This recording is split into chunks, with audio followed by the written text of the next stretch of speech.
All right, thank you so much for watching. That's strange, ladies and gentlemen. Muliomu gyosinzira okuba nga otuwatchinga nkwaniriza era ne nkusaba oyongere okusubscribinga eri gwe atannaba subscribinga ate otapinga notification bell. Ennaku z'omwezi nga 17 omwezi ogwa April gwe tugendamu, Bobi Wine asuubirwa okubeera mu kibuga kya New York ekya America ku mukolo oguteekateekeddwa okuba nga bamukwasa award.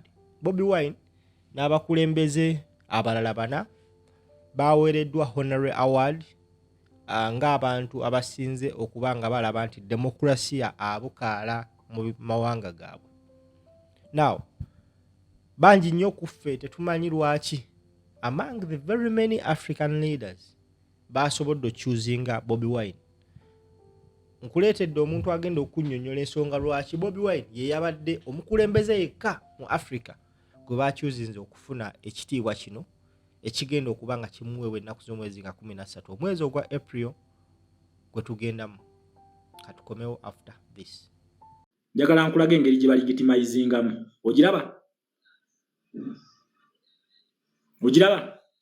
This is how they legitimize. Kiki ky'otalina kukola? What to do? What to avoid the legitimacy trap? Akatego ka legitimacy okewala otya? 1. Participating in sham debates. Simply appearing in parliamentary debates to provide a veneer pluralism without having any real power to change outcomes. Bwe batyo balegitimizing esooka. Kasita mwetandika okwetaba mu zi debate ezo eza parliament. Naye nga temwina outcome yonna gye musobola kujjayo. It is one way of legitimizing kubanga mba mu creating ekintu kye bayita pluralism. Pluralism yetya bibeera bibiri, 2 or more. That is pluralism. Ate nabagamba nti democracy akolera ku kintu kye bayita pluralism. One side and the other side. One side is opposing and the other side is the proposing. Yensonga lwaki we bayise ekiteeso waliwo ekintu kye bayita minority report. Power of minority and the majority. Okitegeera gye bakozesa. Kati senga participating mu sham debates ezo yensonga lwaki tulina nawe twali tufiirwa nga bayisa ki amendment bill ekya UPDF ne tugamba bakulu mufulume parliament mugifulume ne tuteekawo ogundi wano kubanga twali tu avoiding ekintu kye bayita pluralism. Okitegeera bukugambye tuli mu kusoma ekintu kye bayita how to avoid the legitimacy trap. Ambassador saagala obeere ku side yange, njagala obeere ku mazima. Wembanga kyenjogera kikyamu tobeera ku side yange. Nze siriwo nti nkuyeti sinza abakulembera nedda baba ate nga nange ndi ku side ya president gwebeera ku mazima bw'olina okubeerako tobeera ku side yange. Saagala muntu abeera ku side yange, beera ku mazima. Wembanga kyenjogera kikyamu tonneegattako. That is it. Okitegeera? Kati bana abantu bakulyetinga pluralism mu parliament kumbe bongera musajja maanyi okulaga nti democracy buli kiteeso kye baleeta wadde kinyigiriza ffe bannansi ne batuulayo bakulaga nti wabaddewo debate. Okitegeera ebiteeso byaffe bye twateekayo ebyokuproducinga bamuyodi ebyokuproducinga baddamulira ba John Bosco Kibalama nga we twabiteeka ku parliament bo tebabiteesaako naye bo we baaleyagalanga ebyabwe byensimbi nga batuula. Mujjuke n'empuga yafuluma mu parliament naddayo nga bali mu kufulumya ssente za loko tezaayita ziba ziyise mu mateeka kubanga ki babeera bakuyetinze ekintu kye bayita pluralism era ne badiscussing ne bawandika ne minority report.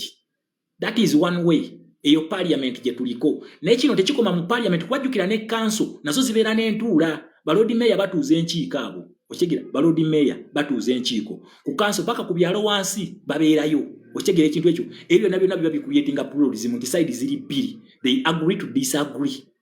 Okitegeera ekintu ekyo ekyo bayita democracy. Kati essaawa eno tubanga America etukoneddemu stamp nga batugamba nti tekamitinga democratic avenues nga European Union etukoneddemu stamp n'etugamba mbu it was a military operation. Okitegeera kakati bano kiki bagenda okuprovinga baagala kuprovinga kinkugambye lwe tubadde tutandika nkugambye baagala kulya ssente naye nga bakozesa ffe tugenda zibaliisa bubi. Ekyo nkibabuulidde ezaaluno tugenda kuzibaliisa bubi kubanga tulaba omukulembeze zaakugambye reject the fake elections. Kati bo bakikutte ne bakikkakkanya ne bakugamba mbu abaka ba parliament we bakitutte ffe tugamba they were sham from the start. Tugamba results zetuwakanya kuliko ez'abakansala kuliko ez'abavubuka kuliko ez'aba lord mayor kuliko ez'aba MP kuliko ez'aba president. akalulu konna kaali kakyamu kiki twagala ebintu bibiri tumume legitimacy either tufuna rerun oba tufuna elections audit oba government kibeerewo awo okitegera government kibeerewo awo okitegera ekintu ekyo abamu bagamba kakati wetunajja nga balonda bateekawo by elections banateekawo by elections nga ffe tugenda kufiirwa ebifo byaffe twajja wane n'okukayanira bufu national unity platform ne weevaawo people power esobola okukyusa gavumenti esobola okugikyusa kati nawulidde ne revolution dwafu omu akugamba mbu Abamerika bano oba bano bannanyini ba democracy basobola ogenda ne bakwatagana opposition ebeerawo. Are you stupid? Lwaki mu katabaako lwaki ku gundi eyayitiddwa Heroes of Democracy tebayise Besigye? Lwaki tebayise Besigye? Lwaki we twagenda mu UN summit tebayita Norbert Mao teyesimbawo? Lwaki tebayita Balukwago? Olowooza bo basiru? Omuntu he who alleges must prove right. Ffe twagendayo ne tubagamba bakulu democracy takola ne batugamba mukakasa takola nti ye mugende mutu proving ne tujja amindisi abaana baffe okufa abaana okusibwa amakomera byonna tubigumidde tu proving nti akalulu tekabeera free and fair paka we tukifunye kati tukifunye bana bagala okukola omusimbi bagala tusookayo mwe musaaga. Some of us twabagambe no revolution twajjamu na oxygen paka wali tuvaamu naye tujja kubalabisa. Teri muntu kugenda kutukolamu wano sente. Njagala gwe munna Uganda bakusiriwaze nga nawe okkiriza bakusiriwaze naye ng'ekituufu okimanyi. Nakugambye ebyange si bya mutwe nkusomesa bituufu mpitidde mu United Nations Charter mwe tuli namba 2. Komawo wane eno gwe kano. Itawo wano. Yes. Namba 2 ogirabya. Participation in sham debates. Simply autogera ku parliament. Then ne tugamba accepting sanctioned opposition status. Olaba sagala gwenyenye we uterera nawe mangu. What to avoid the legitimization trap we tuli. Kati namba 2 doti namba 2 ekugamba accepting sanctioned opposition status. Kiki mu Uganda okibategeeza. Sanctioned opposition status tetulina kubeera ba opposition iffe. Wabula omwami oyo yagamba nti kati national unity platform ebeere namba 2. Okitegera kubanga ki Simon Byabakama baamubuuza result ziva wasebo nga tazitamanyiyo. Kati bo bakola order yaabwe.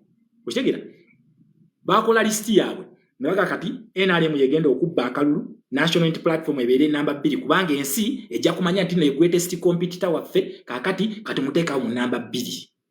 Ne batuwa namba 2. That is a sanctioned opposition status. Bagituwa buwi. Kati naffe we tugamba tugenda kulayira ba councillors balayire ba mayor balayire ba MPs balayire tuba tukkiriza ka status ke batuwadde kitegeeza tuba tuze kweri engombo y'abali bafala bagambanga twazimba strong opposition nojja n'ogimenya okitegeera kye tuba tukkiriza naffe ne tuba tugambye kati tukkiriza strong opposition bakulu tugamba sife opposition tugamba akalulu tekaaliyo. We are not demanding for victory. We are saying it was a sham elections. It did not meet the democratic principle. Never. Wetuli tebaddamu kusiriwaza tugamba it was a sham election.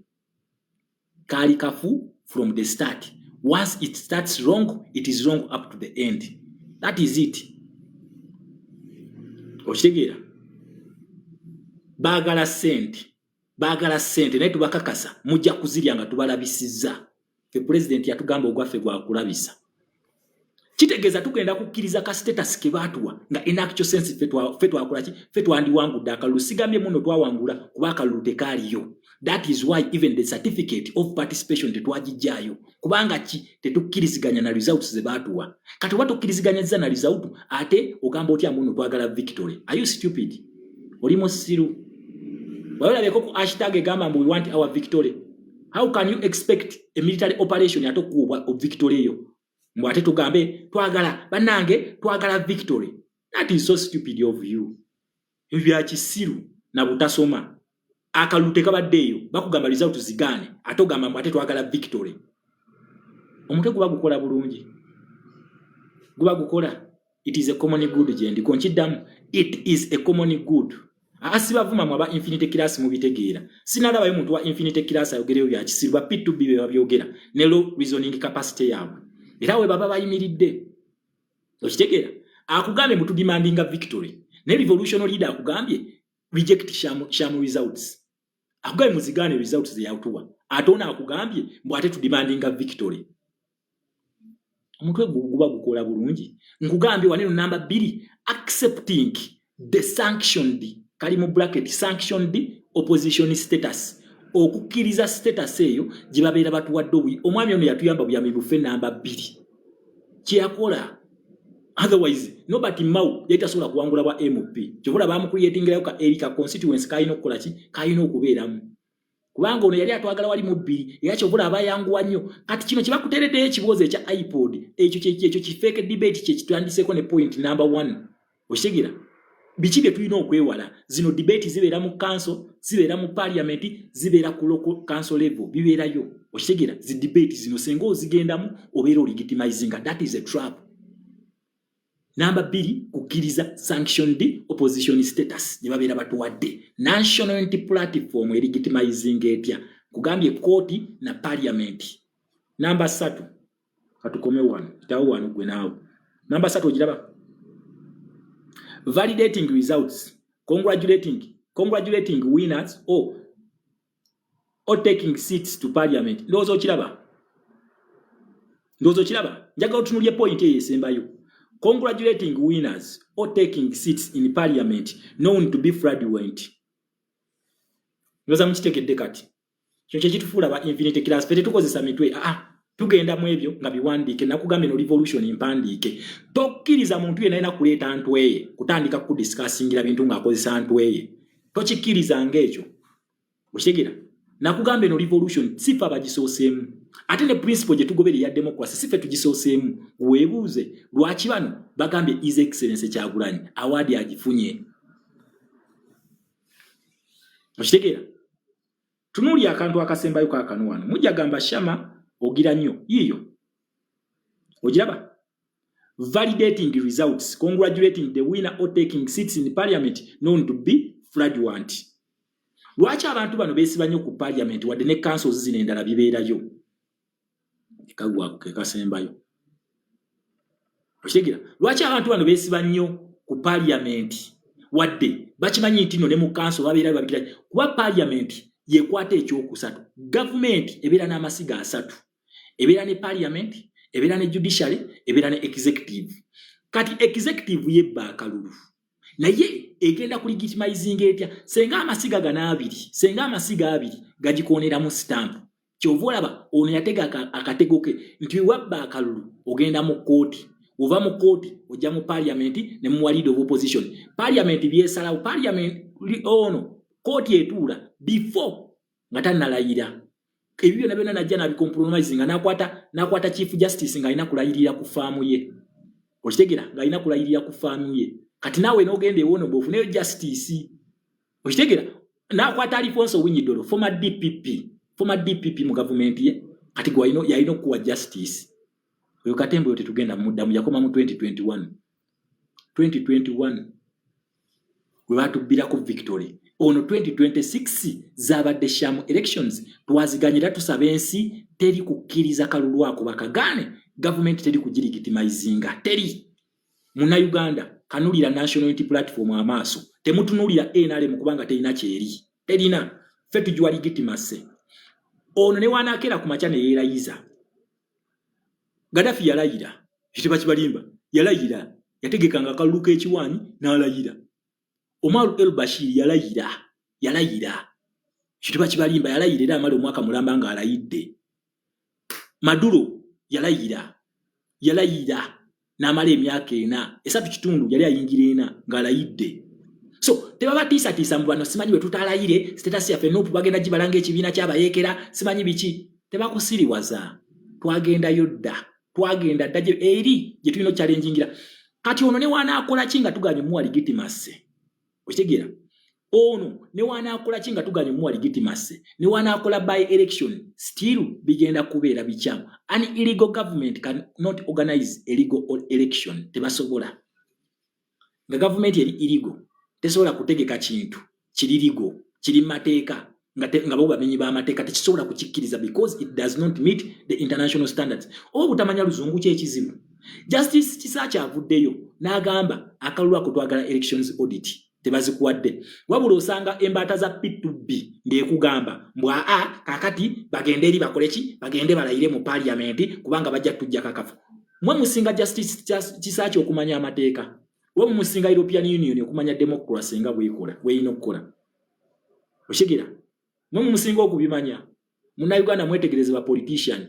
bonna basirise luli batuwanga update buli kaseera ava kuno adda wali ava kuno adda wali ne kati bonna basirise bati babala milioni 315 abalala babala milioni 3 zibagendo ba ate bakansala babasubiza milioni 8 nga bakayingira kati ekye 8 kansala wa kuno wawulire 8 agwa neddalu akugamba wakiri mwe mufe nayenze nina okulya 8 kubanga kimu family temuli yali akute ku milioni 8 nese bagendo bawanga bakayingira mbatandiko batema kompola mpola kati goyo musubide muna asobola okujja nakubulye ekituufu agenda kusiriwaza wano ku Shama Party D3 media twabagamba it is where the revolution stands tuliba infinite class our president's word is final no oyo chayogera mwe musaga kati bukugamba president teri kintu kiyita kavule nga president agimanyi president Mandu ambu erinya ku mito gy'abantu neyogerera kwabo kyogamba talina page ze waliwo ekintu ekyali kibadde kavule natakiteeka ku page ye president wa Fesi Mandwa he is a leader kyatayogedde temukimuteeka mu kamwa kyatafulumiza oba kibogedde nga taliiwo ebintu byebogera nga abina ko gundi abyongerako vibe nalaga nti no this is revolution because his word is a command abasigadde teri muntu asobola kwambala ngatto ze teri alizambala ne muba mufa nkiddamu teri agenda kwambala ngatto ze bye tebabalimba we only have one leader mutulage hypocrisy yamwe naffe tujja kubasabula tubalabise that is all we can do ebisigadde tubayinako control that is all we can do tujja kubalabisa mujja kudda mu bannayuganda nga babamanyi ate mulowooza Mpuga ali tamanyi nti wa kitalo Mpuga ali amanyi nti no wa kitalo nnyo agenda okudda not even 10% nti yagifuna mushegera kati waliwo kakansala akamu kabadde koogeza ego n'okwematira inze kakati ne munayogera ki temwina kye musobola kutukola muganda wange tosigwa asose mu politics sigwa asose mu political arena tulabye bangi nga bagudde agambalala ge mutandisa agwe nga mulowooza muli ba kitalo not to us we are revolutionaries we need no places nenga tuli qualified I'm qualified to stand even for presidency sobola n'okwesimbawo kuba president bwa Uganda but that is just a seat a service tulowooza nti gwa asose olina kansala talina qualification gyalina ekyo kiteba kikulimba bitemwelimba kansala ne uba ne P7 certificate wesimbawo I am qualified to be a president qualifications nzirina is a president ati kono kasanga kula ivunga katudde kulina katandiko bagamba ne munayogera ki temwina kye mugenda kutukola nonsense boloza gwa soso kwogera bwote oboloza gwa soso kubangula akafaako muna Uganda open your eyes and see national unity platform yetukubye omupiira nkiddamu national unity platform yetukubye omupiira kitegedde ekintu ekyo open your eyes and see tebakulimba nti NRM tebakulimba nti kulayira kwa Museveni tebakulimba national unity platform yegaba legitimacy mama thank you ani ampadde kadata wano manyi nebyo nawe bibaluma bangambye nti okuwa oluseke kati mwampulidde ko nga nsaba mama thank you ampadde kadata bamumpadde eno bagiyita Shama Fat D3 media eno media eni TV naye kuwa obulango ne bagiwa sponsorship mama thank you for sponsoring this show naye onayogera ebyamagezi ensejja kuuliza jafuna ba sponsor so they are sponsoring the program mama thank you very much nabi muli thank you Anabela mutandika okwogera ebintu ebyamakulu ebigasa bannansi namwe bajja bbawa naye always oli awo olidde enguzi golooza bagenda kukuwa ate kati nga mumalanga munyiiga ate kashama kati nze nkole ki bannansi banjagala kubanga nze nkolera bantu nkolera muntu wa ama thank you for the heart anaye namwe mujja kundogesa abantu bali kuno balina bwa account obwakona bajja kundoga lwalavu gye mundaga naye nange mbalayirira tugenda fena we are drowning together and we are winning together that is my word we mundabanga nti Shama alidde munkwate munkuba amayinja ku State Square tugenda fena tufa fena that is it we are winning together and we are losing together that is common good nze ndi muntu atagenda kulya muntu wa wansi lukwe ne wendi banfuse minister of foreign affairs ngenda kukolerera banna Uganda nga nkugamba amazima nga nkubuusa kubanga revolution eno mpandiike tuli mu kintu kye bayita colonial administration system ekola etya tuyingidde mu East Africa najja ne bagamba ensonga za Congo nazibagamba naye nkugamba nti ekintu kino kikola bwe kiti saagala mu Uganda bakusiriwaze ekintu kino kikola bwe kiti abantu abo baleeta poliisi eyo interest zaabwe zisavingira eyo poliisi mwe zisavingira eyo poliisi okitegeera interest zaabwe zisavingira eyo poliisi eya democracy senga democracy agaana mu activating human rights mu Uganda democracy yaganye to activating human rights njagala otunuulye ekintu kino njagala okyetegereze saagala omanyi muntu asiriwaza nze bannansi kuba tutegeera